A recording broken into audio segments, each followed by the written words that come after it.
In this video, let me show you how to use the equalizer settings in Hyundai i30. So at the very beginning, let's start by using the home screen. Then let's use the setup button right here at the down right corner. Now let's find and select the sound. From the left side of the menu, let's choose here equalizer, as you can see right here.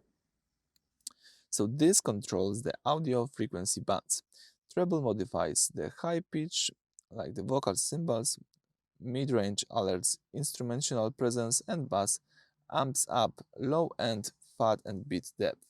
So it depends on your preferences. As you can see, you can adjust the following levels right here. 10 is the maximum, 0 is in the center. So you have to decide which of the following settings you would like to change. Alright, so that's it. Thank you for watching. Please subscribe to our channel and leave thumbs up.